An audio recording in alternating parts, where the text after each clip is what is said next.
खुश रहो, आनंदित रहो, लेकिन उसके मन में नहीं है कि आप खुश रहो, आनंदित रहो। मेरी बात बुरी लगेगी, 100 बार लग जाए। जिस प्रकार एक वकील ऊपर से तो चाहता है कि तुम्हारे केस निपट जाएं, लेकिन वो अंदर से नहीं चाहता। अगर सारे केस निपट जाएंगे तो वकील का काम क्या रहा? डॉक्टर ऊपर से तो चाहता है आपकी बीमारी ठीक हो जाए, लेकिन अंदर से नहीं चाहता कि व्यक्ति बीमार ना पड़े। सोचता है व्यक्ति बीमार पड़े। अगर व्यक्ति बीमार नहीं पड़ेंगे फिर डॉक्टर का क्या काम? इसी प्रकार एक धर्मगुरु भी सोचता है कि आप आनंदित रहें, लेकिन अंदर से सोचता है कि आप नर्वस रहें, आनंदित नहीं। क्योंकि जिस दिन जिस क्षण व्यक्ति आनंदित हो जाएगा उस दिन उसको धर्म की जरूरत रहेगी, धर्मगुरु की जरूरत नहीं रहेगी। उसी दिन इस भारत में वृद्धाश्रम, बड़े बड़े आश्रम सब बंद हो जाएंगे। जितने ठसोकला चल रहे हैं ना, ये सब बंद हो जाएंगे। गौशाला के नाम पर जो खा रहे हैं सब बंद हो जाएंगे। क्योंकि धर्मगुरु चाहते हैं कि आप दुखी रहिए, और दुखी रहोगे तो हमारी शरण में, हमारे दरबार में। कोई नहीं चाहता कि आप आनंदित हो जाएं। मैं आपसे पूछना चाहता है, आप इतने इतने रुपए लेकर गौशाला में दान कर रहे हैं, मैं पूछना चाहता हूँ जो महाराज गौशाला खोले, कभी उनकी पत्नी आपको गोबर डालते हुए दिखाई दी टीवी में? जय हो। बताइए जरा, यही गौ सेवा है? कभी महाराज गोबर डालत दिखाने? काहे को दिखाएं? महाराज की तो चकाचक है, ले जाओ थैला भर भर के, पटक पटक। इसको गौ सेवा नहीं कहते हैं, इसको मानव सेवा नहीं कहते हैं। जो अपने हाथ से की जाए उसको सेवा कहते हैं, जो मजदूरों से की जाए वो मजदूरी कहते हैं। उसको मजदूरी है, सेवा नहीं है। सेवा हाथों से होती है, मजदूरों से नहीं। कोई नहीं चाहता कि आप आनंदित हो, लेकिन एक सच्चा संत चाहेगा कि आप अंदर से आनंदित हो, और ऐसे संत दुनिया में बहुत कम मिलेंगे। इस बात को ध्यान रखना। संत चाहेगा कि आप आनंदित हो। तो आनंदित कैसे होंगे? जब परमात्मा को जानने की गली में, मार्ग में आप निकलेंगे तब। क्योंकि आनंद अंदर की वस्तु है, बाहर की नहीं मेरे प्यारे। आनंदो ब्रह्मेति बिजानाथ। बोले आनंद कहाँ है? बोले जो आनंद सिंधु सुख राशि, जो आनंद सिंधु सुख राशि, आनंद सिंधु सुख राशि, जो आनंद सिंधु सुख राशि,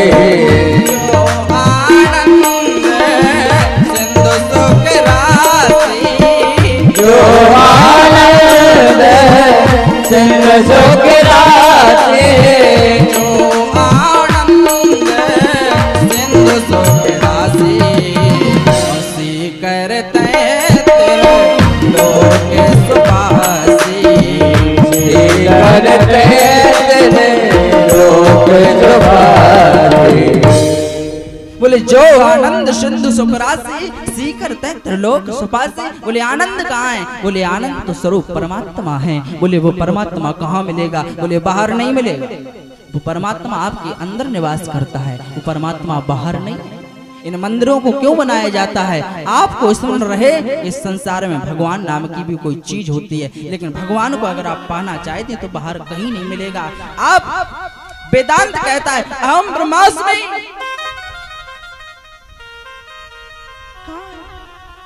भगवान है कहाँ? बोले अंदर। प्राप्त कब होगा? बोले जब हम इस देह से ऊपर उठ जाएंगे तब। जब तक हम इस देह का भान रहेगा उसको हम जान नहीं सकते। देहाभ्यास से ऊपर उठना होगा। इसलिए मैं कहना चाह रहा था कि आनंदित आप अंदर से होंगे तभी आपके जीवन में आनंद आएगा, तभी आपके जीवन में सुख आएगा। ऊपर से नहीं, ऊपर से नहीं आएगा। किसी के कहने से आप सुखी नहीं हो जाओगे, किसी के कहने से आप आनंदित नहीं हो जाओगे। ध्यान रखना इस बात। जब तक आप अंदर से आनंदित हैं तब तक आनंदित रहेंगे, और जब तक आप अंदर से दुखी हैं दुनिया की ऐसी कोई चीज नहीं है जो आपको सुखी कर देगी जब तक आप अंदर से दुखी हो। इसलिए महाराज आज व्यास जी महाराज दुखी हैं, खिन्न हैं। नारद जी ने कहा आप कह रहे हैं हमने शास्त्रों को लिखा, आप कह रहे हैं हमने पुराणों को लिखा, लेकिन आपने सब कुछ लिखा, लेकिन आपने भक्तों के लिए अभी कुछ नहीं लिखा। आपने महाभारत लिखा, आपने समाज के लिए लिखा, आपने पुराणों को लिखा, आपने संतों के लिए लिखा, आपने वेदों को लिखा, आपने ज्ञानियों के लिए लिखा।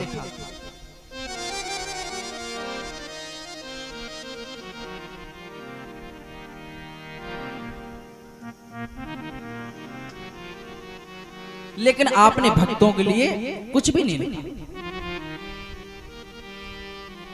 तो व्यास जी महाराज बोले भक्तों के लिए क्या लिखा? नारद जी ने कहा मैंने अपने पिता ब्रह्मा से चतुश्लोकी भागवत को सुना था, आप इसको लिखिए। और आज महाराज वो 4 श्लोक जो ब्रह्मा जी ने नारद जी को सुनाए थे, वही 4 श्लोक आज नारद जी ने व्यास जी को सुनाए। और उन्हीं 4 श्लोकों को लेकर महाराज व्यास जी ने एक 18,000 श्लोकों वाली संहिता को तैयार कर दिया, जिसका नाम क्या हुआ? बोलिए श्रीमद् भागवत महापुराण की जय। और महाराज आज जैसे ही इस 18,000 श्लोक वाली पुराण को तैयार किया, अब मन में चिंता कर रहे हैं इस पुराण को मैं किसको दूं, इसका अधिकारी कौन होगा? क्योंकि महाराज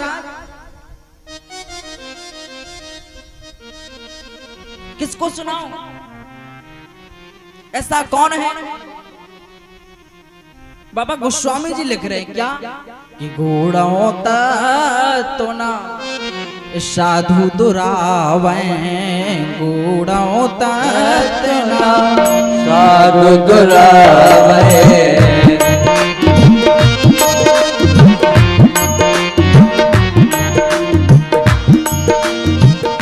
गूढ़ा होता तो ना साधु दुरावे, गूढ़ा होता तो ना साधु दुरावे, गूढ़ा होता तो ना साधु दुरावे, आरत अधिकारी जय पावे, आरत अधिकारी जय पावे। बोले गूढ़ों तत्व न साधु दुरावे, वो आरत अधिकारी जय पावे। बोले गूढ़ से गूढ़ तत्व संत उसको बता देते हैं जो सच्चा शिष्य मिल जाता है। आज चिंतित हो रहे ऐसा सच्चा शिष्य कौन होगा, किसको मैं 18,000 श्लोक वाली भागवत को प्रदान कर दूं? सोचने लगे मेरे पुत्रों सुखदेव से अच्छा संत कौन होगा, शिष्य कौन होगा?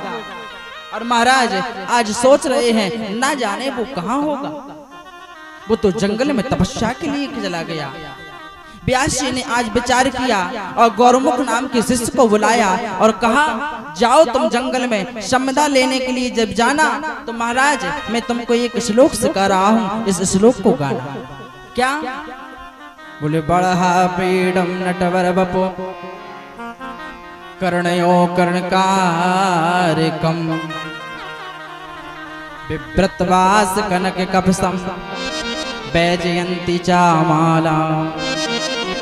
आज महाराज जैसे ही व्यास जी का शिष्य जंगल में गया, संविदा को इकट्ठा किया और श्लोक को गुनगुना रहा है। बड़ा पीड़म नटवर बपो कर्णयो कर्णकार। और महाराज जैसे इस श्लोक की जनक सुखदेव जी महाराज तपस्या कर रहे हैं, कानों में जैसे ही पहुंची झंका खुल गई और दूसरी पंक्ति सुनी बिभ्रतवास कनक कपसम बैजयंती चामाला। और महाराज जैसे ही इस श्लोक को सुना सुखदेव जी महाराज उस शिष्य के पास में आए और कहा कि श्लोक तुमने कहां से सीखा? शिष्य बोला महाराज यह श्लोक हमने अपने गुरु पिता व्यास से सीखा है। आज महाराज सुखदेव जी ने पूछा एक आध श्लोक और जानते हो? बोले हाँ। अहो बकीयम स्तन काल कूटम जिंगासया पदप साधपे। सुखदेव जी ने जैसे ही सुना, अहो बकीयम स्तन काल कूटम, अरे मेरे गोविंद कितने प्यारे हैं, कितने करुणा निदान हैं कि जिस पूतना ने गोविंद को अपने दुग्ध पान कराने से जहर से मारना चाहा, उन्होंने उसको माता यशोदा की गति प्रदान कर दी। इतने दयालु है मेरे गोविंद। अब तो महाराज सुखदेव जी महाराज से रहा नहीं गया, नेत्र सजल हो गए। बोले महाराज क्या यह श्लोक हमको सिखा सकते हैं आप? बोले हाँ हाँ, एक नहीं, ऐसे एक नहीं, दो नहीं, 18,000 श्लोक हमारे गुरु जी के पास में है। आज महाराज सुखदेव जी दौड़े दौड़े समप्रास आश्रम की ओर चले गए और जैसे ही पहुंचे, व्यास जी ने देखा आज तो हमारे पुत्र सुखदेव जी आ रहे हैं। खुशी से आज महाराज झूम उठे और आज जैसे ही सुखदेव जी ने प्रणाम किया और बोले महाराज क्या यह श्लोक हमको भी मिलेंगे? व्यास जी ने कहा एक श्लोक नहीं, आपके लिए तो ये भागवत पुराण की संगता को हम प्रदान करना चाहते हैं। और आज महाराज व्यास जी महाराज ने भगवान सुखदेव को भागवत रूपी पुराण संगता प्रदान कर दी। बोलिए श्रीमद् भागवत महापुराण की जय, सुखदेव महाराज की जय। महाराज आज यही भागवत कथा सूत जी महाराज कह रहे हैं, शौनक आदि 88,000 ऋषियों से। अरे ऋषियों, यह कथा वेदव्यास जी ने आज सुखदेव जी महाराज को प्रदान कर दी और यही कथा सुखदेव जी ने महाराज राजन परीक्षित को 7 दिवस पर्यंत सुनाई। जैसे ही सुना, सूत जी महाराज ने कहा कि राजन परीक्षित को 7 दिवस पर्यंत सुनाई। ऋषि ने प्रश्न कर दिया, अरे महाराज ये परीक्षित कौन है? ये परीक्षित कौन है? सूत जी महाराज बोले ऋषियों ध्यान से सुनो।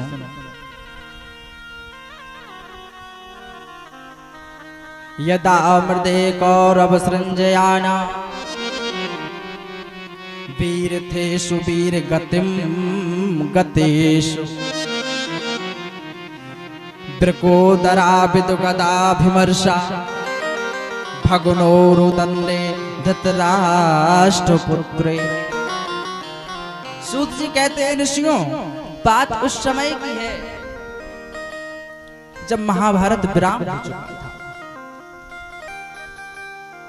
महाभारत का युद्ध विराम हो चुका था, कौरव सारे मारे गए थे और महाराज पांडवों को विजयश्री प्राप्त हुई थी। और जब पांडवों को विजयश्री प्राप्त हुई तो महाराज भीमसेन की गदा के कारण, गदा के प्रभाव से दुर्योधन की जंगा फट गई और महाराज दुर्योधन आज रणभूमि में अपनी जंगा के दर्द से कलहार रहा था। बात उस समय की ध्यान से सुनना ऋषियों। रणभूमि में पड़ा पड़ा दुर्योधन आज अपनी अंतिम सांसों को गिन रहा है। उसी समय महाराज उनका गुरुपुत्र अश्वत्थामा वहां पर आया और जैसे ही अश्वत्थामा आया तो दुर्योधन से कहने लगा, अरे मित्र,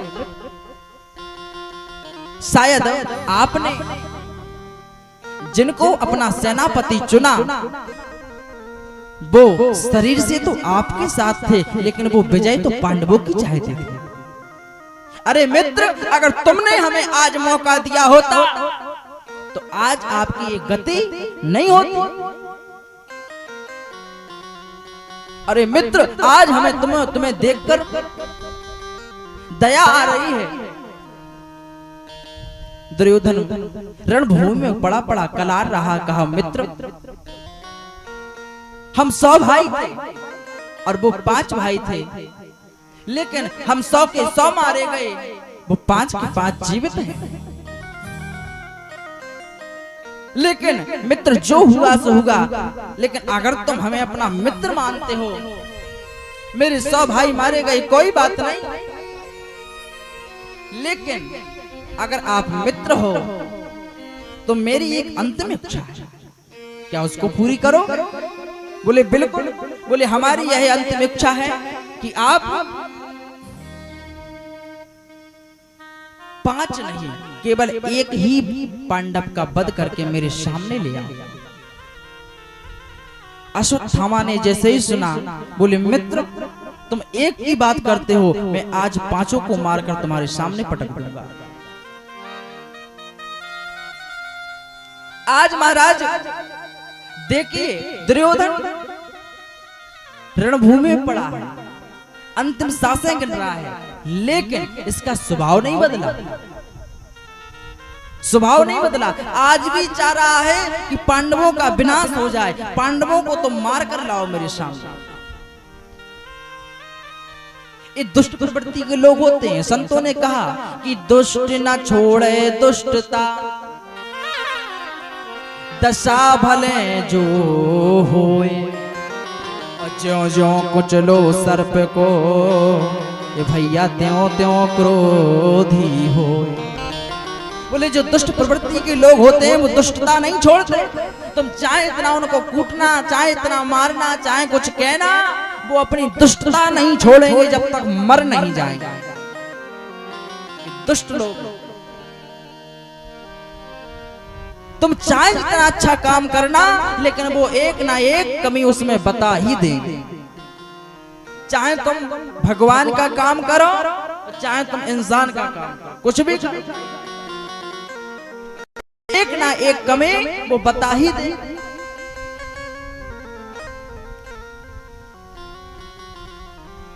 इसलिए महाराज बोले त्यों त्यों कुचलो सर्प, ज्यों ज्यों क्रोधी। बोले जितना तुम सर्प को कुचलोगे उतना ही और क्रोध में आता है। उसी प्रकार दुष्ट लोग चाहे कितना अच्छा काम करो, उनको कमी निकालना है तो निकालेंगे। और महाराज आज दुर्योधन का भी यही हाल है। आज महाराज दुर्योधन की बात को सुनकर अश्वत्थामा रणभूमि से आज पांडवों को शिविर की ओर निकल पड़ा। गली में सोचता जा रहा है, अरे भीष्म जैसे योद्धा जिनको ना जीत पाए, क्या मैं जीत लूंगा? बड़े बड़े महारथी जिनके सामने हार गए, क्या मैं उनको जीत लूंगा? लेकिन सोच रहा है थोड़ी रात्रि हो जाने दो, जब वो सो जाएंगे तब उनको मैं जीतूंगा। आज हमारा सोचता चला जा रहा है पांडवों के शिविर की ओर, लेकिन समय का पहिया देखिए महाराज। जिस दिन महाराज उनको विजयश्री प्राप्त हुई, उस दिन आज पांडव अपने शिविर में नहीं थे। पांडव आज भगवान के साथ में दूसरे शिविरों में चले गए, और जिस शिविर में पांडव सोते थे उस शिविर में पांडवों के 5 लड़के बिल्कुल पांडवों जैसे ही थे। अर्जुन का लड़का अर्जुन जैसा, भीम का लड़का भीम जैसा, नकुल का लड़का नकुल जैसा, सहदेव का लड़का सहदेव का लड़का, बिल्कुल जैसे पिताओं की शक्ल वैसे ही पुत्रों की शक्ल। आज पिताओं की सैया पर वो 5 पुत्र लेट गए, और अश्वत्थामा वहां से चला आ रहा है। आज तो पांडव सो रहे होंगे और मैं सोते हुए पांडवों के गले को धर से अड़क कर दिया। आज महाराज जैसे ही पांडवों के शिविर की ओर पहुंचा, रात्रि का समय है, रात्रि का समय है। आज महाराज पांडवों के 5-5 लड़के सैया पर सो रहे हैं। माता इसने सोचा कि ये पांडव सो रहे हैं, और महाराज इसने क्या किया, बड़ी सी तलवार को निकाला और आज महाराज 5-5 बच्चों के सिर धड़ से अलग कर दिए। और महाराज जैसे ही सिर धड़ से अलग कर दिए तो सोचने लगा कि आज मैंने 5 पांडवों को मार दिया। 5 पांडवों को मार दिया। सोचने लगा अगर मैं दुर्योधन के पास में जाऊंगा और कहूंगा मित्र मैंने 5 पांडवों को मार दिया, तो मित्र मेरा विश्वास नहीं करेगा।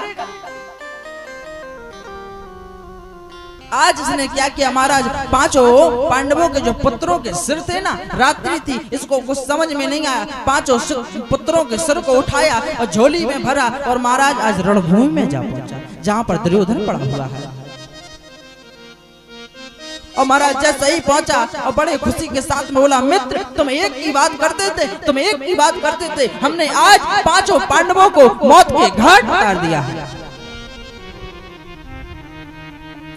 और महाराज जैसे ही दुर्योधन ने सुना कि मौत के घाट उतार दिया, दुर्योधन की जंगा को भीम ने अपनी गदा से तोड़ा था। आज दुर्योधन क्रोधित हो गया, बोला अरे मित्र हो तो तुम जैसा हो, आज तुमने कर दिखलाया है कि मित्र होना चाहिए तो तुम जैसा होना चाहिए। लाओ मुझे सबसे पहले भीम का सिर दो जिसने मेरी जंगा को तोड़ा था। आज मैं भीम का सिर अपने हाथों से मसल देना चाहता हूं। आज महाराज जैसे ही भीम का सिर ढूंढने के लिए झोली में हाथ डाला तो भीम का जो लड़का था ना, भीम जैसा ही सिर था उसका बड़ा। आज महाराज जो बड़ा सिर था वो आज दुर्योधन के हाथ में दे दिया, और जैसे ही दुर्योधन के हाथ में वो सिर दिया, दुर्योधन ने क्रोध में आकर उस सिर को ऐसे दबाया, इतने ताकत से दबाया, सिर महाराज फूट गया, खून की चिंगारी उड़ गई। और जैसे ही खून की चिंगारी उड़ी, दुर्योधन कांप गया, अरे मित्र, भीम का सर नहीं हो सकता, मेरे मसल्ले से भीम का सिर फट जाए, भीम का सर नहीं हो सकता, जरूर तूने कुछ गलती की है। आज महाराज जैसे उस सिर को महाराज चंद्रमा की रोशनी में देखा तो उस भीम का सिर नहीं, भीम के पुत्र का सिर था। और महाराज जैसे ही पांचों सिरों को देखा, ये भीम के नहीं, पांडवों के नहीं, ये तो पांडवों के पुत्रों के सिर हैं। आज महाराज दुर्योधन कांप गया, अरे मित्र तूने क्या कर दिया, तूने तो आज हमारे कुल में कोई पानी देने वाला भी नहीं छोड़ा, अरे मित्र तूने क्या कर दिया। महाराज इसको ऐसा वरदान था कि जब तुझको आधी खुशी और आधा गम होगा, यानी कि आधा दुख और आधा सुख होगा, उसी समय तेरे प्राण पखेड़ू उड़ जाएंगे। इसको सुख कब होगा, इसने सुना कि आज अश्वत्थामा कह रहा है कि मैंने पांचों पांडवों को मौत के घाट उतार दिया, तो यह बहुत खुशी होगा। और महाराज जब इसने देखा कि वो पांडव नहीं, पांडव के पुत्र हैं, तो महाराज दुखी हो गया कि हमारे कुल में कोई पानी देने वाला नहीं बचा। और महाराज जैसे इसको सुख और दुख बराबर हुआ, आज इसके प्राण पखेड़ू उड़ गए। अब महाराज अश्वत्थामा घबराया, अब अर्जुन हमें नहीं छोड़ेगा। आज अश्वत्थामा घबराया और भाग निकला रणभूमि से। इधर महाराज सुबह होती है, इधर सुबह हुई माताओं, सूरज अपने पहले पहर तक पहुंच गया, लेकिन आज द्रौपदी विचार कर रही है कि आज मेरे पुत्र नहीं जागे, न जाने क्या हो गया कि आज हमारे पुत्र नहीं जागे। विचार करने लगी, शायद रात्रि में देर से सोए होंगे तो देर तक सो रहे हैं, लेकिन माताओं कौन जाने कि उनके पुत्र जीवित ही नहीं। आज महाराज सूरज जब दूसरे पहर तक पहुंच गया, आज द्रौपदी का हृदय थोड़ा व्याकुल होने लगा, सोचने लगी आज मैं शिविर में जाकर तो देखूं मेरे पुत्र क्या कर रहे हैं, क्या सो रहे हैं अभी तक। और महाराज जैसे ही शिविर में जाकर देखा, और जैसे ही शिविर का नजारा देखा तो धड़ाम से जमीन पर गिर पड़ी। माताओं में आपको बता दूं, जिसका एक पुत्र मरता है उसको कितना दुख होता है। आज महाराज द्रौपदी के पांचों पुत्रों के सिर धड़ से अलग थी, खून की नदी बह रही थी। जैसे ही द्रौपदी ने देखा, हे प्रभु मैंने किसी के साथ में बुरा नहीं किया, मेरा कौन सा पूर्व का पाप उदय हो गया जो मेरे पुत्रों का सिर से धड़ अलग कर दिया, मैंने कौन सा पाप कर दिया। आज महाराज द्रौपदी सिर पटक पटक कर रोने लगी। जिसका एक नहीं, दो नहीं, तीन नहीं, चार नहीं, पांच पांच पुत्र जिसके मारे गए हो, वो मां अपने हृदय में कैसे धीर धर सकती है, कैसे धीर धर सकती है। महाराज द्रौपदी आज भगवान से कह रही है, अरे प्रभु कुछ तो दया की होती, अरे हमारी नहीं तो अपनी तो सोचते। लोग जमाने के क्या कहेंगे, जिस कुल का रक्षक स्वयं द्वारकाधीश श्री कृष्ण था, उस कुल में कोई पानी देने वाला नहीं बचा। अरे हमारी नहीं तो अपनी तो सोचते। आज महाराज द्रौपदी के नेत्र सजल हो गए, आंखों से आंसुओं की धारा बह रही है, सिर पटक पटक कर रो रही है, अरे पुत्र तुम कहां चले गए। महाराज जिसका पुत्र जाता है वो मां जानती है कष्ट कितना। एक पुत्र जाने पर मां महाराज जीवन भर के लिए जिस समझो कि बुढ़ापा आ जाता है, जिसका एक पुत्र चला जाए उसके जीवन भर के लिए बुढ़ापा आ जाता है, उस मां के लिए कोई कार्य दूसरा सूझता नहीं है। आज द्रौपदी के पांच पांच पुत्र चले गए, महाराज द्रौपदी पर क्या बीत रही हो।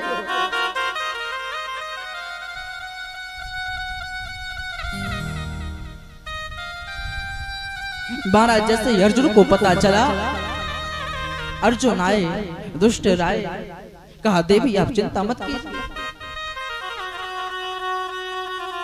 जिसने भी आपके पुत्रों को मारा मैं छोड़ूंगा ना। द्रौपदी कहने लगी वो बात सही है कि आप छोड़ेंगे नहीं, लेकिन क्या आपके छोड़ने और ना छोड़ने से मेरे पुत्र लौट आएगा? क्या आपके छोड़ने ना छोड़ने से मेरे पुत्र लौट आएंगे? मैं आपको बता दूं, जब एक बार इस शरीर से पंछी उड़ जाता है तुम्हारा लौट कर नहीं, लौट जिस बार एक प्राण एक बार चले गए वो लौट कर नहीं आते। सूरज इधर का इधर तो हो सकता है, लेकिन प्राण कभी लौट कर नहीं आते। आप कितना भी दुख करिए, आप कितना भी शोक करिए, जो जीव इस संसार से चला जाता है वो दोबारा लौट कर नहीं आया। इसलिए महाराज हर समय सतत चिंतन रहे, ना जाने श्वास की आवन होए न होए। क्या पता अगली श्वास आ रही है कि नहीं आ रही है।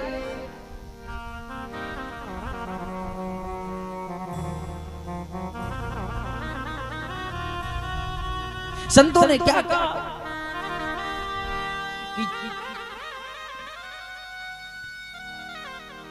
कि श्वास आए या ना आए, इसका कोई प्रयोजन ही नहीं।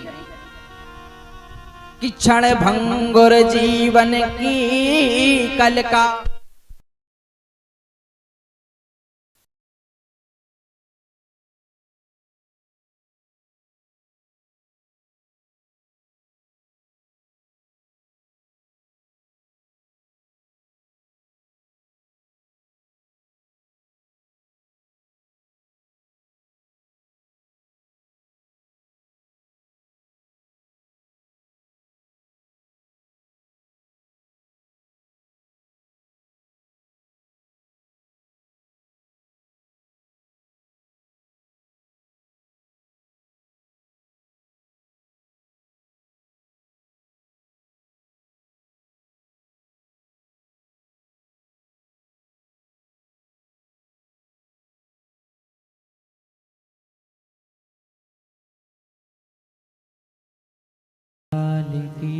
जय बांके बिहारी लाल की जय।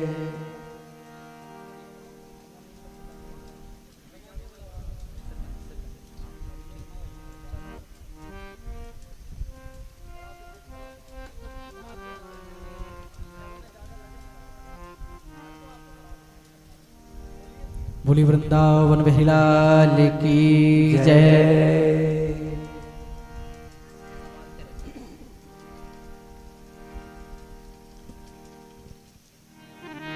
क्या कह रहे थे कि ना जाने श्वास की आवन होए न होए। संतों ने कहा कि क्षण भंगुर जीवन की कल का, कल प्रात को जान खिली न खिली। मलयागिर की सुच शीतल मंद सुगंध समीर मिली न मिली।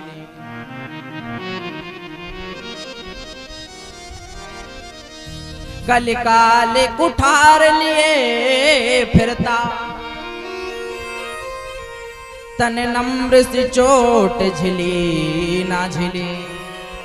कहले हरि नाम हरि रसना, फिर अंत समय में हिली न डुली। कहले हरि नाम हरि रसना, फिर अंत समय में हिली न डुली। क्या पता ये मृत्यु कब आ जाए। लोग कहते हैं महाराज भजन तो बुढ़ापे की चीज है, बुढ़ापे में करेंगे। मैं आपसे पूछना चाहता हूं कि आपको याद है कि बुढ़ापा रहेगा? क्या आपको पक्का पता है कि बुढ़ापा आएगा? आपको जन्म की तारीख याद होगी, आपको विवाह की तारीख याद होगी, क्या आपको मरने की तारीख याद है? फिर आप कैसे कह सकते हैं कि हम बुढ़ापे में भजन करेंगे? कैसे कह सकते हैं? ना जाने श्वास की आवन होए ना होए, क्या पता हम रहे ना रहे। क्या शरीर का भरोसा है? नहीं है। फिर भी हम इतना अभिमान लिए बैठे हैं, फिर भी हम इतना विश्वास लिए बैठे हैं कि हम बुढ़ापे में भजन करेंगे। इस सोच का बड़ा दुख होता है कि हम कहते बुढ़ापे में भजन करेंगे। नहीं नहीं, भजन बुढ़ापे की चीज नहीं है। भजन पूरे जीवन की चीज है। जब है भजन कीजिए, बुढ़ापे की चीज नहीं है। क्या पता आपके ही ग्राम की क्या घटना हुई, अभी हमने सुना। एक नया जवान लड़का चला गया, क्या उसको पता था कि वो चला जाएगा? बताइए, क्या आपको पता था कि वो लड़का चला जाएगा? फिर आप कैसे कह सकते हैं कि हम बुढ़ापे में भजन करेंगे? बताओ आज उस माता पिता पर क्या बीत रही हो। हम जिस वक्त गए तो महाराज आंसू आंखों में रह गए, मुंह से शब्द नहीं निकला, मुंह से शब्द निकला हो। कैसे कह सकते हैं हम भी उनके दरवाजे पर जाकर ये नहीं कह पाए कि राम जी तुम धैर्य रखो? कैसे कह सकते हैं? जिसका जवान लड़का चला गया हो, जिसके पीछे आगे पीछे कोई संतान ना हो, उस पिता को उस माता को कैसे धैर्य बना सकते हैं? जरा विचार कीजिए आप, कैसे धैर्य बना सकते हैं? जिसका एक पुत्र जाता है उसको कितना कष्ट होता है। आप बुढ़ापे का आसरा लिए बैठे भैया। गोस्वामी जी लिख रहे हैं, सुनो भरत भाभी प्रबल बिलक कहो मुनिनाथ, पानी लाभ जीवन मरण जस अब जस विधिहार। तुम्हारे हाथों में नहीं है, ध्यान रखना। बार बार हम कहना चाह रहे हैं, तुम्हारे हाथों में नहीं है। दरबारों में भटकिए, भविष्य को जांचने वाले कई बाबा प्रकट हो गए जो भविष्य बता रहे हैं, लेकिन ध्यान करना को मृत्यु नहीं बता सकता कब आ जाए।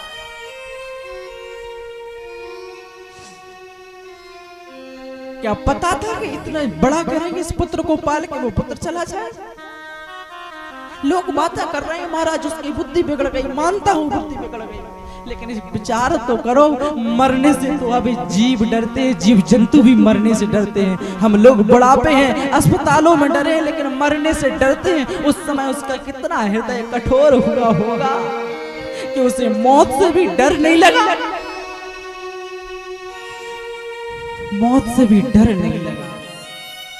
महाराज ये होनी है, ये होकर ही रहे। कितना कष्ट है, हमारे मुख से ये नहीं निकला कि तुम धैर्य रखो। कैसे कह सकते हैं? धन्य है उनके माता पिता, फिर भी हमसे कहने लगे महाराज आप कथा कीजिए, हमें कोई बुराई नहीं है, हमें कोई बुराई नहीं है। भगवान की बताए आप कथा कीजिए। इतना बड़ा धैर्य है, ऐसे माता पिता के लिए तालियां बजाइए। उन्होंने कहा कि आप कथा कीजिए। महाराज कोई और लोग होते तो कहते कहाँ की कथा, कैसी कथा, हम नहीं जानते किसी को। थोड़ा सा काम बिगड़ जाए तो हम भगवान को मानने से इनकार कर देते हैं। धैर्य है ऐसे माता पिता का, जिनका जवान बालक चला गया महाराज, वो कह रहे हैं हमसे महाराज आप कथा कीजिए, हम सुनने आएंगे महाराज आप कथा कीजिए। हम दूसरे की नहीं कहते, हम खुद गए। महाराज आज द्रौपदी के 5 पुत्र माताओं चले गए, अर्जुन आए, जिसने भी मारा होगा हम छोड़ेंगे। और महाराज आज पता चला कि अश्वत्थामा ने मारा है। आज अर्जुन पीछे पीछे जा रहा है, अश्वत्थामा आगे आगे भागा जा रहा है। जैसे ही अर्जुन आगे आगे पीछे पीछे जा रहे, अरे दुष्ट रुक जा, रुकता क्यों नहीं? महाराज आज जैसे ही अश्वत्थामा ने देखा कि अब अर्जुन छोड़ेगा नहीं, आज महाराज ब्रह्मास्त्र छोड़ दिया। और जैसे ही ब्रह्मास्त्र छोड़ा, अर्जुन ने कहा प्रभु अब क्या करें? भगवान बोले अरे अर्जुन, मैंने भी तो तुम्हें ब्रह्मास्त्र चलाना सिखाया है। आज महाराज अर्जुन ने भी ब्रह्मास्त्र छोड़ दिया। दोनों ब्रह्मास्त्र आपस में टकराए, शांत हो गए। आज अर्जुन ने अश्वत्थामा को पकड़ा, जंजीरों से बांधा और आज महाराज हस्तिनापुर ले आए। द्रौपदी के सामने लाकर खड़ा कर दिया। भगवान ने पहले वहीं पर रोका, अरे अर्जुन इसको यहीं पर मार दो। अर्जुन बोले नहीं नहीं भगवान, यहाँ नहीं मारेंगे, हमने द्रौपदी को वचन दिया है कि हम आपके सामने मारेंगे। भगवान बोले जैसे वो आज महाराज जैसे ही द्रौपदी के सामने ले गए और कहा कि आपके पुत्रों का हत्यारा गुरुपुत्र अश्वत्थामा है। और जैसे ही महाराज आज सुना कि द्रोणाचार्य गुरु का पुत्र अश्वत्थामा हमारे पुत्रों का हत्यारा है, महाराज नेत्र सजल हो गए। माता शिशु नाम निधनम सुताना निसम्य घोरम परित्यापमाना। आज महाराज जैसे ही सुना कि मेरे पुत्रों का हत्यारा गुरु पुत्रो अश्वत्थामा है, द्रौपदी ने अपने हृदय को पक्का किया और कहने लगी अरे कि मुच्चतामेश ब्राह्मणो नित्य राम गुरु। इन्हें छोड़ दीजिए, छोड़ दीजिए। अर्जुन बोले द्रौपदी क्या कह रही हो, इनको छोड़ दीजिए, ये तुम्हारे पुत्रों का हत्यारा है, अश्वत्थामा तुम कह रहे छोड़ दीजिए। द्रौपदी कहने लगी अरे स्वामी मैं मानती हूं कि हमारे पुत्रों का हत्यारा है, लेकिन ध्यान रखिए गुरु का पुत्र भी गुरु होता है। आज द्रोणाचार्य नहीं है तो क्या हुआ, आपका फर्ज बनता है कि उनके पुत्र को गुरु मानिए। क्या आप अपने गुरु की शिक्षा का यही बदला चुकाना चाहोगे? क्या आप अपने गुरु की दीक्षा का यही कर्ज चुकाना चाहोगे? आप इनको छोड़ दीजिए, क्योंकि मैं नहीं चाहती कि जैसे मैं अपने 5 पुत्रों के शौक में बिलख रही हूँ, ऐसे ही इसकी माता इसके पुत्र शौक में बिलखे, क्योंकि मैं तो बिलख ही रही हूँ। मैं नहीं चाहती कि इसकी माता भी इसके पुत्र शौक में बिलखे, इसलिए इसे छोड़ दीजिए। धन्य है द्रौपदी, इसके 5 पुत्र मारे गए हो, वो कह रही है माँ इसको छोड़ दीजिए। आज अर्जुन ने कहा प्रभु द्रौपदी तो मारने से मना कर रही है। भगवान ने कहा हमने तो पहले ही कहा था कि यहीं पर मार दो, लेकिन तुम तो कह रहे थे नहीं हम तो घरे ले जाए। तुम तो घर की कह रहे थे हम घर पे ले जाएंगे। भीम ने कहा देखो भैया अर्जुन आप छोड़ दो कोई बात नहीं, लेकिन मैं नहीं छोड़ूंगा, क्योंकि तुम्हारे पुत्रों का हत्यारा नहीं है, हमारे पुत्रों का भी हत्यारा है। आप छोड़ दोगे तो मैं नहीं छोड़ूंगा। भगवान श्री कृष्ण ने भीम को समझाया रे भीम अब आप ऐसा करो, जो द्रौपदी कह रही है वो भी करो और जो तुम करना चाहते हो वो भी करो। भीम बोले बाप प्रभु जैसे आप टेढ़े वैसी बातें भी टेढ़ी। इधर तो कह रहे हो कि छोड़ दो, द्रौपदी कह रही छोड़ छोड़, और मैं कह रहा हूं कि मार दो, अब आप कह रहे हो मार भी दो छोड़ भी दो। दो पट बात कर रहे हो, दो पट कैसे हो जाएगा?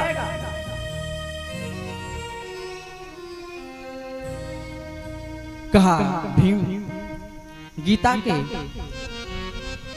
दूसरे अध्याय का 32वां श्लोक ध्यान था। क्या बोले अग्रते चाप भूतानि कतस्यन्ति ते अव्यायाम। बोले क्या बता रहे हैं? बोले सम्मानीय पुरुषों का अगर अपमान कर दिया जाए तो उनको ये मृत्यु से बढ़कर हो जाता है। कैसे? बोले भरी सभा सज्जन अपमाना, भरी सभा सज्जन अपमाना, भरी सभा सज्जन अपमाना, भरी सभा सज्जन अपमाना, भरी सभा सज्जन अपमाना, भरी सभा सज्जन अपमाना, भरी सभा सज्जन अपमाना, मृत्यु से बढ़कर वेद बखाना, मृत्यु से बढ़कर वेद बखाना। बोले भरी सभा सज्जन अपमाना और मृत्यु से बढ़कर वेद बखाना। बोले सम्मानीय पुरुषों का अगर सभा में अपमान कर दिया जाए तो उनके लिए सबसे बड़ी मृत्यु हो जाती है। इसलिए तुम वही करो जो द्रौपदी कह रही है और तुम वो करो जो तुम करना चाहते हो। आज महाराज अर्जुन ने तुरंत अश्वत्थामा के मस्तक पर लगी हुई मणि को निकाल लिया और महाराज उसके आधे बालों को मोड़ दिया, आधी मूछों को मोड़ दिया और महाराज आज राज्यसभा से भगा दिया। और महाराज शास्त्र कहते हैं धन छीन लेना, मूछ को मोड़ देना, बालों को मुड़ा देना और महाराज अपमान कर देना, ये ब्राह्मण के लिए मृत्यु से बढ़कर है।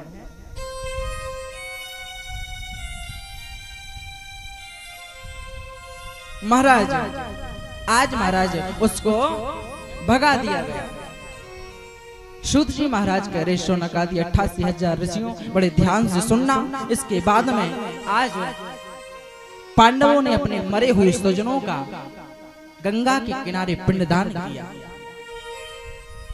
और महाराज जब पिंडदान करने के लिए गंगा के किनारे उद्यत हुए तो माता कुंती बोल पड़ी, युधिष्ठिर एक पिंडदान कर्ण के नाम का भी कर देना बेटा। युधिष्ठिर बोले माता क्या बात हो गई, आज शत्रु के नाम का पिंडदान करने का विचार कैसे आ गया? माता कुंती बोली बेटा वो शत्रु नहीं, वो तुम्हारा बड़ा भाई था। युधिष्ठिर बोले माता क्या कहती हो, बड़ा भाई था?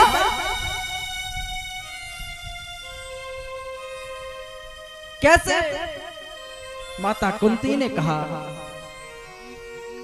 युधिष्ठिर कि वो ऐसे गम का प्याला था जिसे जिब्या पीने नहीं देती, वो अगर जल में उसे बहाती ना तो ये दुनिया जीने नहीं। अरे बेटा युधिष्ठिर एक कर्ण मेरे कुंवारे की संतान है। जब मैं साधु संतों की सेवा करती तो महाराज एक बार दुर्वासा ऋषि ने मुझे ऐसे मंत्र को दे दिया, कहा जाओ कुंती तुमको मैं आशीर्वाद देता हूँ कि जब भी तुम इस मंत्र को पढ़ोगी जिस देवता का आवाहन करोगी वो देवता सामने प्रकट हो जाएगा। और महाराज एक बार इन मंत्रों की परीक्षा लेने हेतु मैंने इस मंत्र को पढ़ा और सूर्यदेव का आह्वान कर दिया, सूर्यदेव प्रकट हो गए। और महाराज आज सूर्यदेव ने कहा बेटी कुंती कुछ वरदान मांगो। मैंने कहा महाराज मुझे कुछ वरदान नहीं चाहिए, केवल मैं तो परीक्षा ले रही थी इस मंत्र में क्या ताकत है। सूर्यदेव बोले अगर आपने बुलाया है तो कुछ ना कुछ तो लेना पड़ेगा। और महाराज सूर्यदेव वरदान के रूप में एक मुझे पुत्र प्रदान कर गए और वो अंतर्ध्यान हो गए। लेकिन मैं सोचने लगी कि अभी तो मेरी शादी भी नहीं हुई और अगर मैं किसी को बताऊंगी कि मेरा पुत्र है तो लोग हम पर गलत इल्जाम लगाएंगे। इसलिए मैंने क्या किया, मैंने जल में उसको बहा दिया था। और महाराज वही कर्ण आपका बड़ा भाई और मेरा ज्येष्ठ पुत्र था, इसलिए बेटा एक पिंड कर्ण के नाम का भी कर देना। आज युधिष्ठिर ने जैसे ही सुना हक्का बक्का रहेगा, रे माँ तुमने एक भाई को भाई का हत्यारा बना दिया। अरे माँ तुमने इतनी बड़ी बात हमसे छुपाई। अरे माँ तुमने एक भाई को भाई का हत्यारा बना दिया। ना गुय्यम धार दुख समने बिता, तुमने क्या किया माँ? कि स्वर ना निकला साज से पायल के टुकड़े हो गए, मंजिल तक हम पहुंचे नहीं मंजिल के टुकड़े हो गए। ए मात तेरे वचन सुन के इस दिल के टुकड़े हो गए, इस दिल के टुकड़े हो।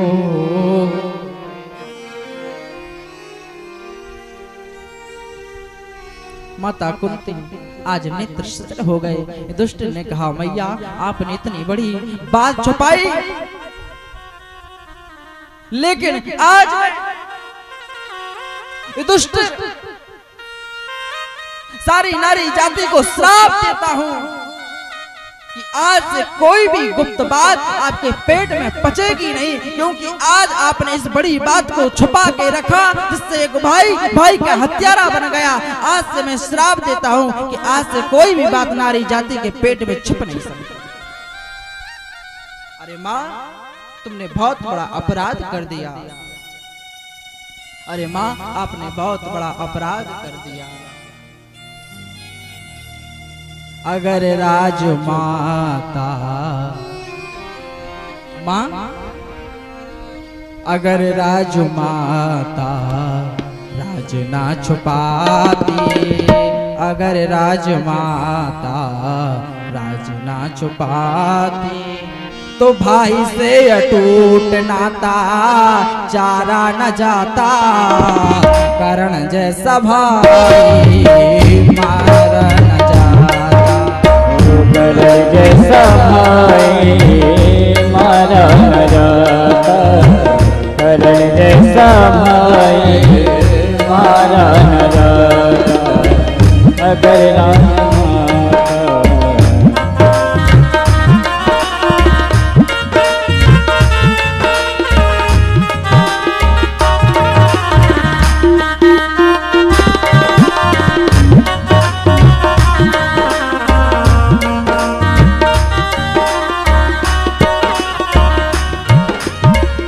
अगर राजमाता राज ना छुपाती, अगर राजमाता राज ना छुपाती, अगर राजमाता तुम राज ना छुपाती, अगर राजमाता तो राज ना छुपाती, भाई से अटूट नाता, भाई से अटूट नाता चारा न जाता।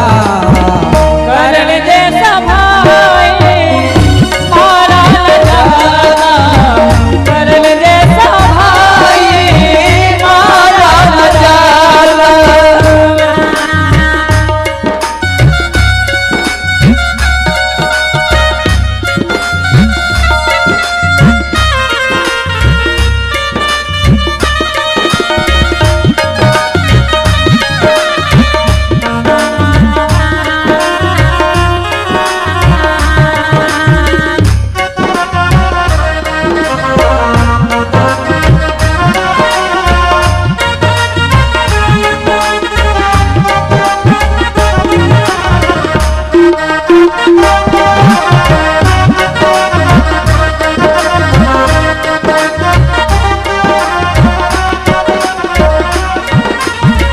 हमें क्या पता था इस सौगात होगी, हमें क्या पता था संगत होगी, हमसे छुपी इतनी बड़ी बात होगी।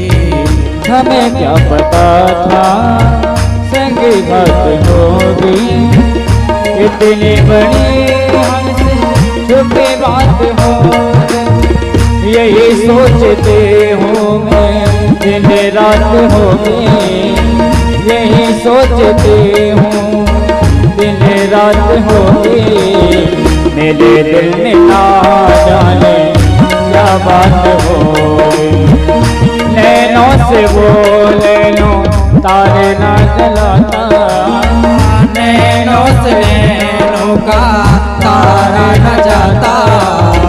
करण जैसा भाई मारा न जाता, करण जैसा भाई मारा न जाता।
कलन जैसा भाई मारा न जाता, कलन जैसा भाई मारा न जाता, कलन जैसा भाई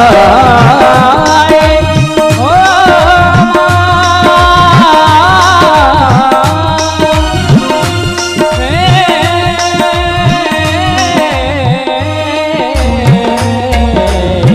कलन जैसा भाई मारा न जाता, कलन जैसा भाई मारा न जाता। अगर राजमाता तू राज न छुपाती तो भाई से अटूट नाता चारा ना जाता और कर्ण जैसा भाई मारा न जाता। जिस वक्त सुना तो युधिष्ठिर का कलेजा फटा। बंधुओं में आपको एक बात बता दो, कर्ण जैसा योद्धा भूतो ना भविष्यति, ना तो कर्ण जैसा योद्धा हुआ है ना होगा और ना है। अगर कुंती माता उससे कवच और कुंडल दान में ना मांगती, पुत्रों की जान दान में ना मांगती, तो शायद आज पांडव महाभारत का युद्ध जीत नहीं सकते थे। कर्ण जैसा योद्धा है नहीं है। लेकिन बात तो वही है, आप कितने भी बड़े बने रहो, अगर आप अधर्मों पर हैं तो धर्म की जीत होगी, अधर्म की हमेशा हार ही होती है। आज महाराज युधिष्ठिर ने कहा मैया बहुत बड़ा अनर्थ हो गया, पाप हो गया। आज महाराज युधिष्ठिर ने अपने मरे हुए स्वजनों का पिंडदान किया और महाराज इधर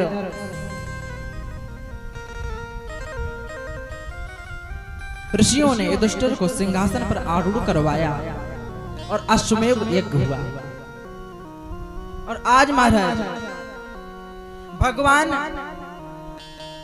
हस्तिनापुर से द्वारका की ओर प्रस्थान करने लगे। जैसे ही महाराज भगवान श्री कृष्ण रथ में बैठे, इतने में आवाज सुनाई दी। क्या? प्रभु मेरी रक्षा करो, प्रभु मेरी रक्षा करो, कि पाहि पाहि महायोगिन देव देव जगतपते नान्यम तद भयम पश्ये यत्र मृत्यु परस्परम। हे प्रभु, हे द्वारकाधीश मेरी रक्षा करो, हे द्वारकाधीश मेरी रक्षा करो।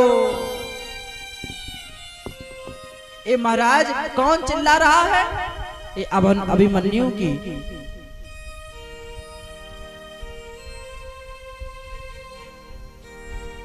पत्नी उत्तरा, जिसके अभिमन्यु की विधवा पत्नी उत्तरा, जिसके गर्भ में बच्चा पल रहा।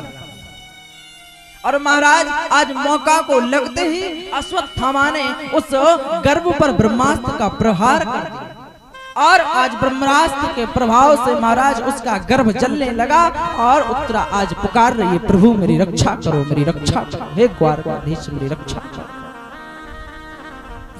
कि हे प्रभु रक्षा करो, कृष्ण द्वारकाधीश रक्षक नहीं को और है आप सिवा जगदीश। पाहि माम मेरी रक्षा करो, प्रभु मेरी रक्षा करो, हे महायोगिन, हे जगतपते द्वारकाधीश भगवान श्री कृष्ण मेरी रक्षा करो। हे माधव मेरे गर्भ को बचा लीजिए, भले ही मैं मर जाऊं कोई बात नहीं, लेकिन मेरे गर्भ को बचा लीजिए, क्योंकि मैं नहीं चाहती कि आगे का जमाना ये बात बोले कि जिस कुल का रक्षक भगवान श्री कृष्ण थे उस कुल में कोई पानी देने वाला भी नहीं बचा, इसलिए मैं मर जाऊं लेकिन मेरे गर्भ को बचाइए। आज उत्तरा पुकार रही है कि मेरे गर्भ के बचैया कहाँ सो रहे हो चट्टान में, आए मेरे गर्भ के बचैया कहाँ सो रहे हो चट्टान में, मेरे संकट के हरैया कहाँ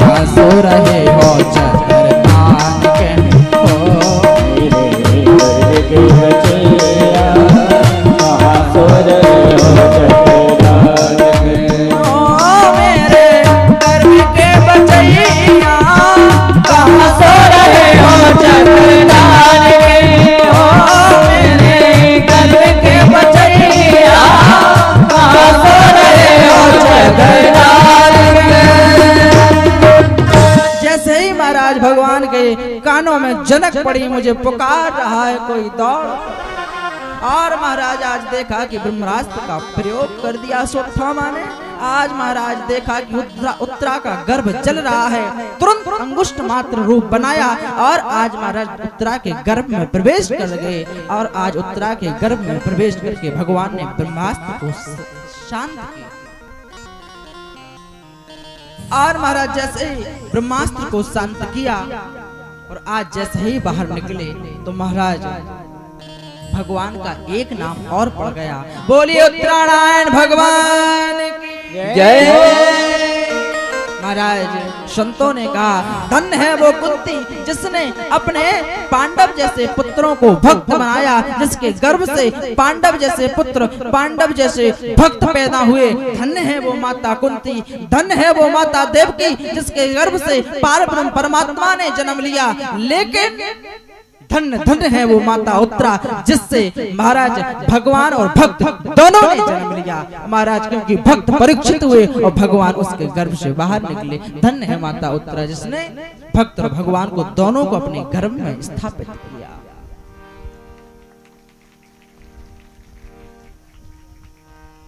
महाराज आज महाराज उत्तरा के गर्भ को बचाया, यह दृश्य माता कुंती देख रही थी। और महाराज आज जैसे ही देख रही थी नेत्र सजल हो गए। कहा माधव मैं आज समझ गई है तुम कोई साधारण नहीं हो। मैं आज तक समझती रही कि तुम मेरे भाई का पुत्र, मेरा भतीजा है, लेकिन मैं आज समझ गई हूं तुम साधारण नहीं हो, तुम परम ब्रह्म परमात्मा हो। माधव मैं आज समझ गई। और आज महाराज भागवत में बताया गया कि माता कुंती ने भगवान श्री कृष्ण की 26 श्लोकों में स्तुति की। नमस्ते पुरुषम त्वां मघीश्वरम प्रकृते परम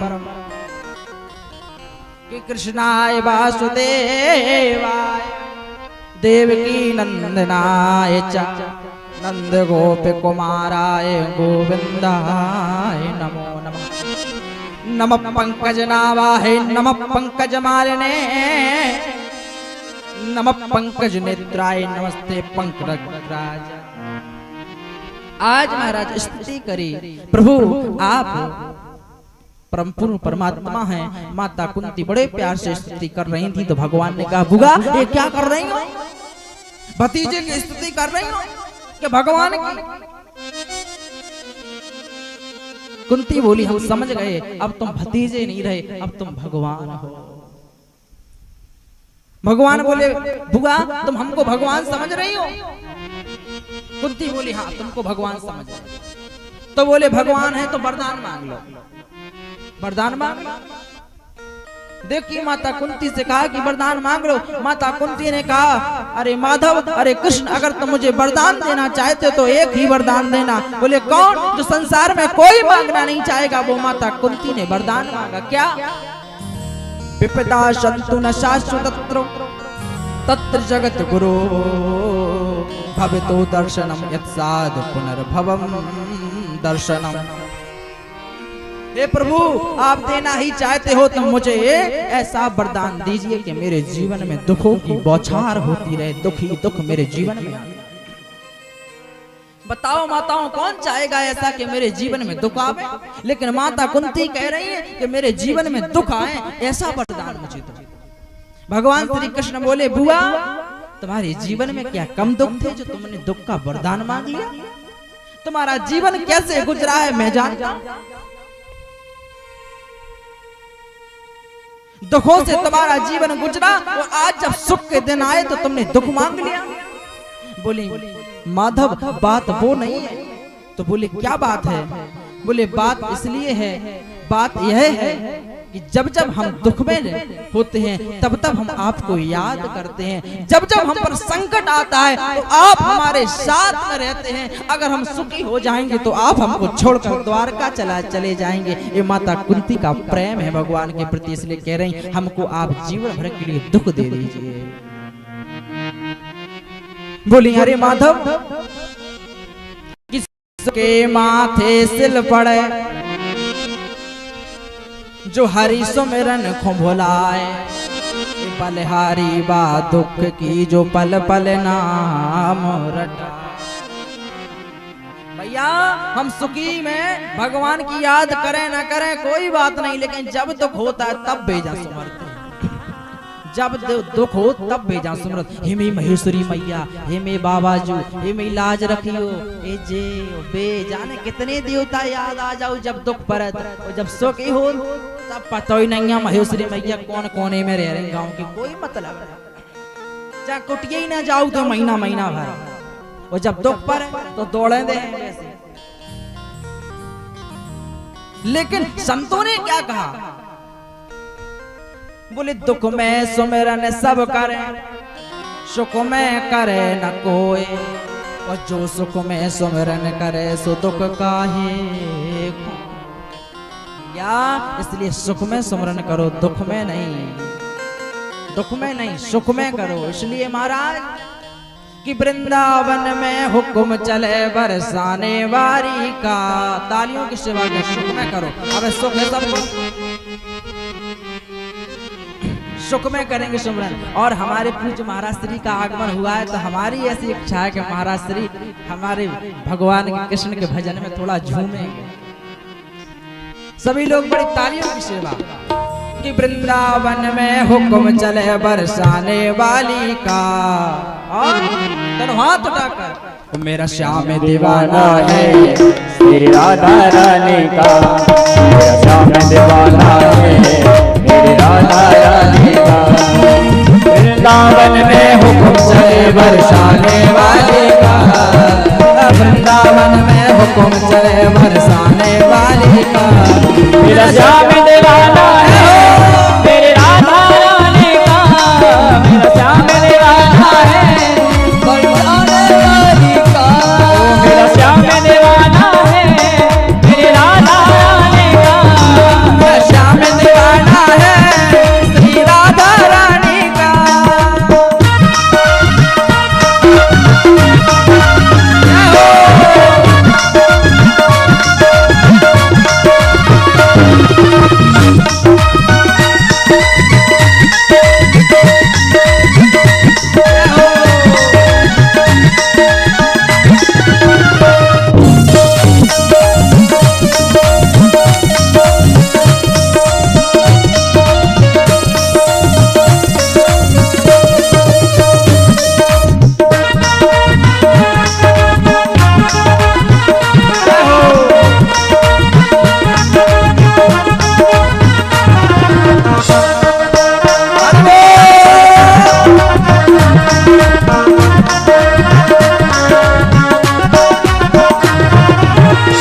कभी डाली डाली पर कभी पत्ते पत्ते पर, कभी डाली डाली पर कभी पत्ते पत्ते पर। राज राधे का चलता गाँव के हर छत्ते पर, राज राधे का चलता गाँव के हर छत्ते पर। चारों तरफ डंका बजता सुभान दुलारे का, चारों तरफ डंका बजता सुभान दुलारे का।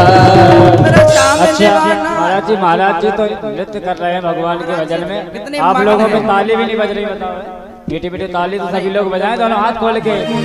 मेरा श्याम दीवाना है मेरे राधा रानी का, मेरा श्याम दीवाना है मेरी राधा रानी का।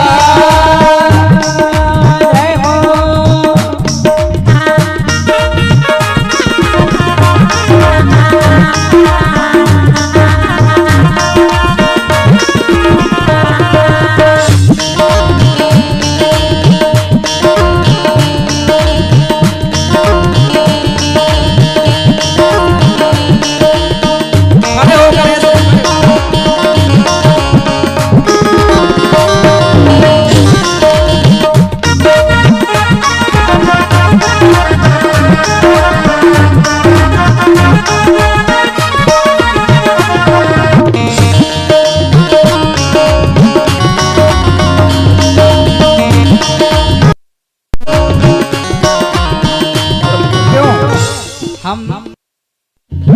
हम गा रहे हैं, गला फाड़ रहे हैं। तुम्हारे गांव के एक महान संत वहां से चलकर इस कथा में भगवान के लिए हाजिरी लगा रहे हैं। तुम लोग ऐसे बैठे हो जैसे अस्पताल में आए हो गए, ऐसे नहीं चलेगा। और वैसे अगर लड़का को ब्याह हो तो बिल्ला चमीटा लेके पूरे गांव में डंका पीटती है, पूरे गांव में गांव को नहीं छोड़ती है ना। मेरे स्वामी दीवाना है श्री राधा रानी का जी, क्या है ऐसे होते करते भगवान के भजन में भी झूमना नहीं, वैसे तो ऐसे नहीं, आप दूसरी प्रकार से झूमोगे। नैनन में नैनन में श्याम समाए गो मोहि प्रेम परोगे, नैनन में श्याम समाए गो मोहि प्रेम परोगे लगाए गो।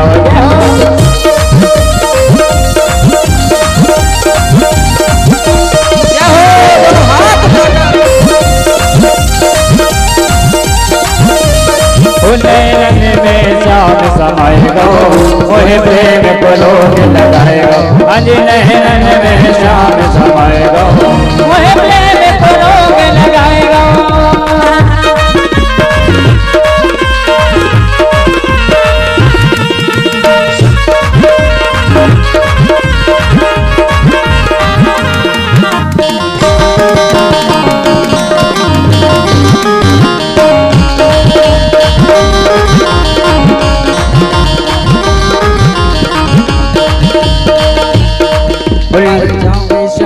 तेरे अटकन पे मर जाऊंगे श्याम तेरे अटकन पे, मिल जाऊंगे श्याम तेरे नैनन पे, मिल जाऊंगे श्याम तेरे नैनन। वो तो तेरे छी वो तो तेरे छी वो तो तेरे छी नजर चलाए गो मोहे प्रेम परोगे लगाए गो। अज नैनन में श्याम समाए गो मोहे प्रेम परोगे लगाए गो।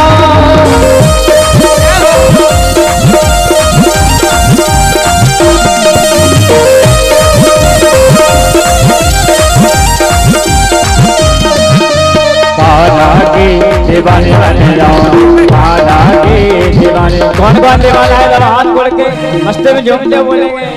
कौन कौन दीवाना है भगवान का, दोनों हाथ उठाइए। कौन कौन दीवाना है? दीवानी बन जाऊंगी मस्तानी बन जाऊंगी, दीवानी बन जाऊंगी मस्तानी बन जाऊंगी। कान्हा की दीवानी बन जाऊंगी, कान्हा की दीवानी बन जाऊंगी।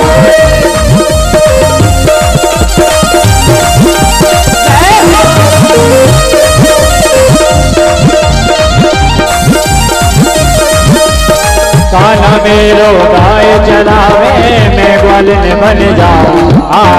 कान्हा मेरो गाय चरावे मैं ग्वालिन बन जाऊं।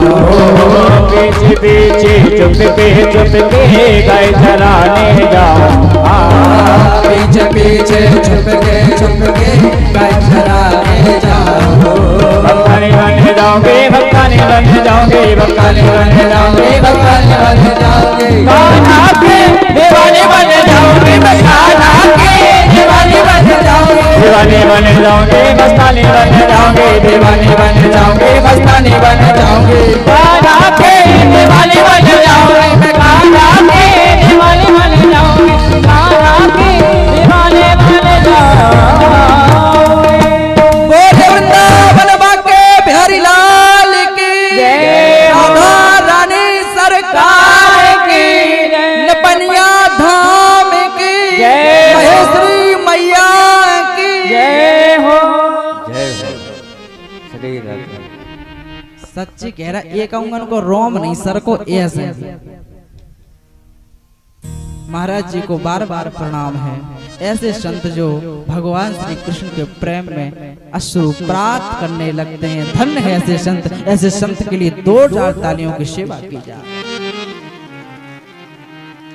आए तो मन को एकाग्र करें कि सुख में सिमरन सब करें, दुख में करे ना कोई, और जो सुख में सिमरन करें सो दुख काहे को होए।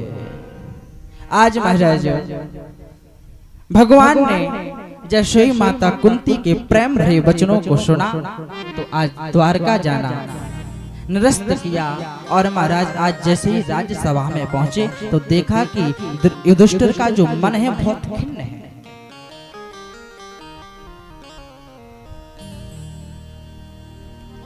पूछा, भैया युधिष्ठिर बात क्या है? जैसे ही पूछा बात क्या है, भैया युधिष्ठिर कहने लगे माधव ना जाने मेरे द्वारा कितने निर्दोष प्राणियों की हत्या हो गई, इस भाईचारे के बंटवारे ने ना जाने कितने माताओं के लाल उनसे अलग कर दिए, ना जाने इस भाईचारे के बंटवारे ने ना जाने कितनी नारियों का सुहाग उजाड़ दिया, इस महाभारत के युद्ध में ना जाने कितने जीव कितने प्राणी निर्दोष मारे गए।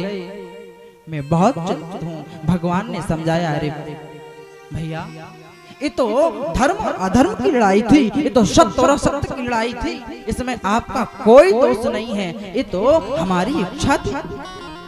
लेकिन महाराज आज समझा रहे हैं भगवान, लेकिन युधिष्ठिर समझ नहीं रहे। क्यों नहीं समझ रहे? इसका एक कारण है, आप इस बात को ध्यान में रखिए।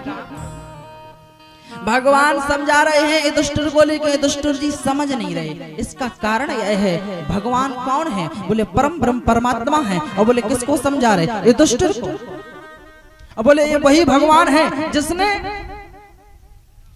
गीता को रणभूमि में सुनाया, वो अर्जुन को समझाया, अर्जुन की समझ में आ गया। लेकिन आज वही भगवान युधिष्ठिर को समझा रहे हैं, लेकिन समझ में नहीं आ रहा है। बोले बात क्या है? बात यह है कि आज भी युधिष्ठिर भगवान को अपने मामा का लड़का समझते हो, छोटा भाई समझते हैं। आप कभी भी कथा सुनने जाइए, अगर आपके मन में ये भाव है, ये वक्ता तो हमसे छोटा है, ये वक्ता तो हमारे मामा का लड़का है, ये वक्ता तो हमारा मौसा है, ये वक्ता तो हमारी रिश्तेदारी का है, तो आपको उसकी बात एक भी समझ में कभी आएगी नहीं, क्योंकि वक्ता के प्रति आपका वही भाव होना चाहिए, व्यासाय विष्णु रूपाय। अगर आप वक्ता को छोटा समझते हैं या कम ज्ञानी समझते हैं, तो आपसे वो वक्ता चाहे इतनी बड़ी बात कह दे, आपको भी बात समझ में आएगी। भगवान समझ गए, भैया हमको अभी छोटा समझ रहे हैं, इसलिए मेरी बात पर गौर नहीं दे रहे हैं। समझ गए किसके पास ले जाना चाहिए। आज महाराज विचार आ गया, आज बाबा भीष्म के पास ले जाना चाहिए, जो रणभूमि में 48 दिनों से बाणों की सैया पर लेटे हुए हैं। आज महाराज सारे परिवार को लेकर भगवान श्री कृष्ण रणभूमि में पधारे। 48 दिनों से महाराज भीष्म जी आज बाणों की सैया पर लेटे हुए हैं। रक्त की एक एक बूंद बह गई है, खाली पिंजरा शरीर पड़ा है। आज महाराज जैसे ही उनके पास में ले गए और कहा, बाबा आप महाराज युधिष्ठिर को उपदेश करें। आज बाबा भीष्म उपदेश कर रहे हैं, दान धर्म का उपदेश दिया और अन्य उपदेश दिए, राज धर्म का उपदेश दे रहे थे। और जैसे ही बाबा भीष्म युधिष्ठिर को राज धर्म का उपदेश दे रहे थे, और महाराज बगल में द्रौपदी खड़ी थी, किलकारी देकर हंस पड़ी, किलकारी देकर हंस पड़ी। बाबा भीष्म ने पूछा, द्रौपदी बात क्या है, हंसी क्यों? नहीं नहीं बाबा, मुझे तो हंसी आ गई, वैसे ही हंस पड़ी, मुझे तो हंसी आ गई। बाबा भीष्म बोले, देखो द्रौपदी पांडव कुल की वधू हंसे और उसके पीछे का कुछ कारण नहीं हो, ऐसा हो नहीं सकता। द्रौपदी से बार बार पूछा, द्रौपदी बेटा तुम हंसी क्यों? द्रौपदी ने कहा, बाबा हमें आपकी बातों को सुनकर हंसी आ गई। आप आज महाराज युधिष्ठिर को राजधर्म का उपदेश कर रहे हैं। मैं आपसे पूछना चाहती हूँ, भरी सभा में जब मेरी लाज रही थी, तब आपका राजधर्म कहाँ गया था? मैं आपसे प्रश्न करना चाहती हूँ, आपका राजधर्म तब कहाँ चला गया जब मेरी लाज लड़ रही थी? आज महाराज जैसे ही द्रौपदी की बात को सुना, तो महाराज भीष्म के नेत्र सजल हो गए। कहा, बेटी मुझे क्षमा कर दो, मैंने दुर्योधन का दूषित अन्न खाया था, इसलिए मेरी बुद्धि भी दूषित हो गई थी। आप कहेंगे कि दूषित अन्न खाने से बुद्धि दूषित होती है, तो मैं इसका प्रमाण दे रहा हूं। पढ़िए, उठाइए रामचरितमानस। रामचरितमानस में बाबा गोस्वामी जी लिख रहे हैं, जिस समय रावण सीता जी को हरण करके लाया और महाराज लंका में अशोक वृक्ष के नीचे बैठाला, और महाराज आज राम से युद्ध चल रहा है। आज जब बड़े बड़े सैनिक मारे गए, मेघनाथ मारा गया, इंद्रजीत मारा गया, महाराज आज समझ में आया रावण के, अब तो मेरा सहारा कौन है? बोले आप मेरा सहारा मेरा भाई कुंभकर्ण है। आज महाराज रावण कहाँ पहुंचा? भाई कुंभकर्ण के पास में और उसे जगाया और उससे कहा कि हमारी शत्रुता अयोध्या के राजा चक्रवर्ती सम्राट दशरथ के पुत्र राम से चल रही है। हमने उनकी पत्नी को हरण कर लिया। और जैसे ही कुंभकर्ण ने सुना कि तुमने उनकी पत्नी सीता को हरण कर लिया है, तो आप रामायण के श्रोता, आप ज्ञाता हैं, बुद्धिजीवी श्रोता हैं, क्या कहा कुंभकर्ण ने कि जगदम्बा हरयान सट अब चाहत कल्याण। अरे रावण, तेरी बुद्धि बिगड़ गई, तूने जगदम्बा को हरण कर लिया, अब तू अपना कल्याण चाहता है। ये रावण समझ गया कि कुंभकर्ण 6 महीने से सो रहा है, इसकी बुद्धि पवित्र है, इसलिए आज हमको उपदेश कर रहा है कि सीता जगदम्बा है। रावण समझ गया अगर आज इसके यह विचार है तो फिर ये मेरा साथ क्या देगा लड़ाई। रावण ने नई तरकीब निकाली और क्या किया। आज महाराज रावण मांगे कोट घर मद और महिष अनेक। आज रावण ने महाराज मदरा मंगाई, मांस का भोजन मंगाया और आज महाराज कुंभकर्ण के सामने रख दिया। और जैसे ही कुंभकर्ण ने मदरा पी, मांस का भोजन किया, तो बाबा गोस्वामी लिख रहे, हम नहीं कह रहे, हमारे का घर की कथा, बाबा गोस्वामी जी कह रहे क्या कि महिष खाए मदरा पाना, महिष खाए मदरा पाना, महिष खाए करो मदरा पाना, महिष खाए कर मदरा पाना, महिष खाए करो मदरा पाना, महिष खाए कर मदरा पाना, महिष खाए कर मदरा पाना, कर जा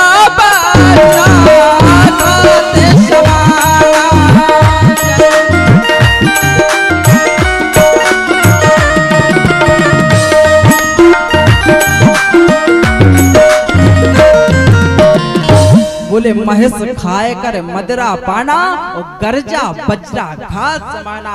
जैसे ही महाराज आज मांस का भोजन किया, मदरा को पिया, बुद्धि बिगड़ गई और तुरंत बोला, बताओ राम लक्ष्मण कहाँ हैं, आज लड़ने के लिए भाई मैं तैयार हूँ।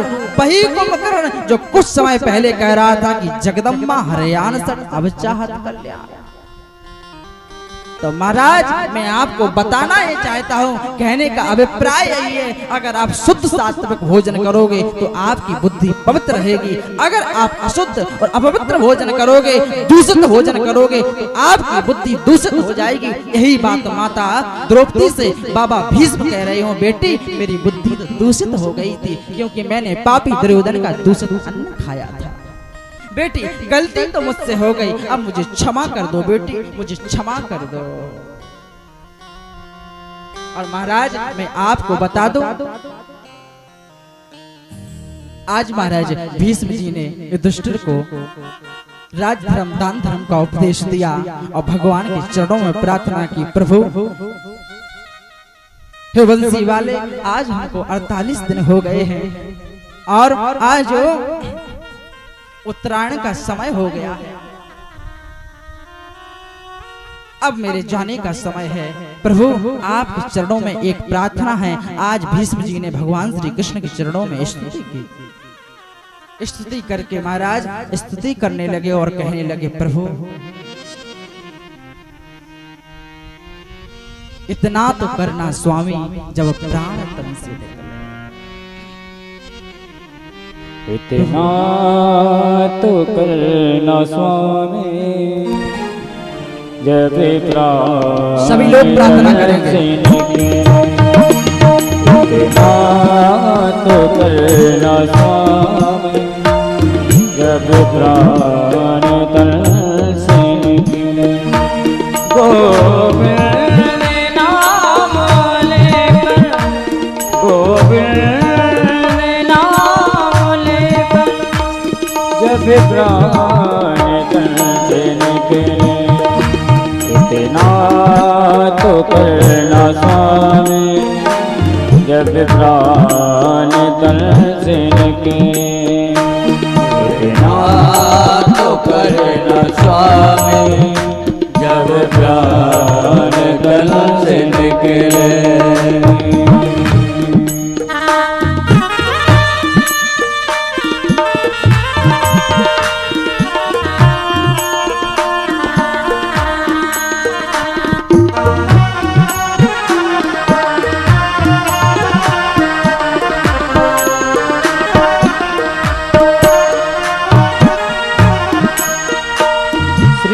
गंगा जी का तट हो, श्री गंगा जी का तट हो, यमुना कमल से बट हो, यमुना कमल से बट हो, मेरा सावेरा निकट हो, मेरा सावेरा निकट हो, जब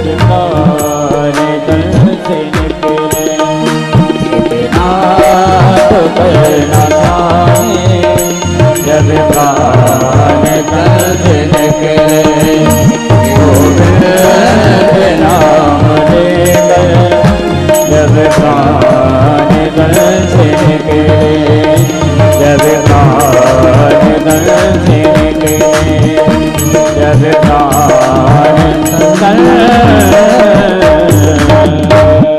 कितना प्यारा भाव है, इतना तो करना स्वामी जब प्राण तन से निकले। मैं आपको एक बात बताऊं, अगर जीवन में भजन नहीं कर पाओ तो कोई बात नहीं, जीवन में तप नहीं कर पाओ कोई बात नहीं, जीवन में भागवत ना करा पाओ तो कोई बात नहीं, लेकिन भगवान से इतनी प्रार्थना जरूर करते हैं ना। भजन नहीं जानते हो, मंत्र नहीं जानते हो, कोई बात नहीं, लेकिन इतनी प्रार्थना तो कर सकते हैं कि इतना तो करना स्वामी जब प्राण तन से निकले, मेरा सांवरा निकट हो, बंसी का बट हो, इतना तो करना स्वामी जब प्राण तन से निकले, प्रार्थना तो कर सकते। महाराज श्रुत जी कहने लगे, ऋषियों इधर जो उत्तरा के गर्भ में बालक पल रहा था, इसका जन्म हो गया, इसका नाम विष्णुरात रखा गया, विष्णुरात। लेकिन महाराज इसी का दूसरा नाम हुआ जिसका परीक्षित नाम पड़ा। बोलिए परीक्षित महाराज की जय। और महाराज आज इन्हीं परीक्षित के पद पर हमारे गोविंद सिंह यादव सपत्नी सहित विराजमान हैं और इतना बड़ा भव्य प्रोग्राम करा रहे हैं, इनके लिए स्वागत किया जाए तालियों से। आज महाराज परीक्षित जी का जन्म हुआ। इधर महाराज भगवान आज विदा लेकर द्वारका को चले गए, साथ में ही इधर तीर्थाटन करके विदुर जी लौटे, और विदुर जी जैसे ही आए और धृतराष्ट्र को हस्तिनापुर में देखा तो बड़े जोर की फटकार लगा दी। अरे धृतराष्ट्र, क्या हो गया तुम्हारी मति को? जिन पांडवों को तुमने हमेशा मारना चाहा, जिन पांडवों को हमेशा तुमने गिराना चाहा, जिन पांडवों के बारे में हमेशा तुमने गलत सोचा, बुरा सोचा, आज उन्हीं पांडवों के टुकड़ों पर कुत्तों की भांति पल रहे हो। धृतराष्ट्र, तुम्हें शर्म नहीं आती? अरे ऐसे जीवन से तो तुम्हें मर जाना चाहिए, आज कुत्तों की भांति डले हो। बुरी तरीका से फटकार लगाई, धृतराष्ट्र को पछतावा हुआ और आज विदुर जी के साथ में प्रभास क्षेत्र में चले गए। महाराज